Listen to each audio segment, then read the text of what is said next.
नमस्कार दोस्तों। शिव पुराण के अनुसार भगवान शिव और माता पार्वती का पुनर्मिलन हुआ था।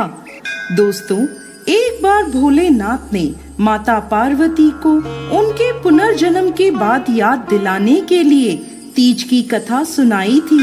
भगवान शिव ने कथा सुनाते हुए कहा, पार्वती, तुम मुझे पति के रूप में पाना चाहती थी, जिसके लिए तुमने हिमालय पर्वत पर कठोर तप किया। तुमने सर्दी, गर्मी, बरसात आदि सभी कष्टों को सहा। इसे देखकर तुम्हारे पिता बेहद दुखी थे। एक बार भगवान विष्णु के कहने पर देवर्षि नारद तुम्हारे घर गए और उन्होंने तुम्हारे पिता से कहा कि विष्णु भगवान आपकी पुत्री से विवाह करना चाहते हैं। आपकी क्या राय है? यह सुनकर पर्वतराज बेहद खुश हुए और वह अपनी पुत्री का विवाह भगवान विष्णु के साथ करवाने के लिए तैयार हो गए। यह समाचार नारद जी ने विष्णु भगवान को दिया, लेकिन जब ये बात तुम्हें पता चली तो तुम नाराज हो गईं, क्योंकि तुमने मेरे लिए घोर तप किया था और तुम मुझे मन ही मन अपना पति मान चुकी थी।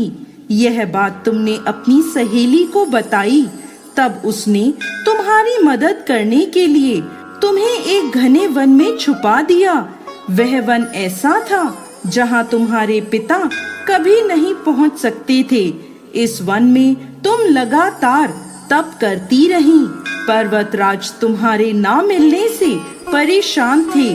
वह इस चिंता में थे कि यदि भगवान विष्णु बारात लेकर आ गए और तुम नहीं मिली तो वह नाराज हो जाएंगे। भोलेनाथ माता पार्वती से कहते हैं कि धरती पाताल एक करके भी तुम्हारे पिता तुम्हें नहीं ढूंढ पाए, क्योंकि तुम उस वन में एक गुफा के अंदर मेरी आराधना कर रही थी। तुमने रेत का एक शिवलिंग बनाया था। तुम्हारे तप से प्रसन्न होकर मैंने तुम्हारी मनोकामना पूरी करने का विचार किया।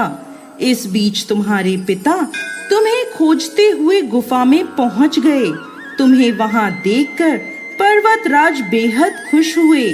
तुमने अपने पिता से कहा कि तुमने मुझे अपना वर चुना है और इसके लिए घोर तप किया है, और आज यह तप सफल हो गया है। भोलेनाथ ने मेरा वरण कर लिया है। अगर आप मेरा विवाह शिव जी से करने को तैयार हैं, तो मैं आपके साथ चलूंगी। यह सुनकर पर्वतराज तुम्हारा विवाह मुझसे करने को तैयार हो गए। इसके बाद उन्होंने विधि विधान से हमारा विवाह संपन्न कराया।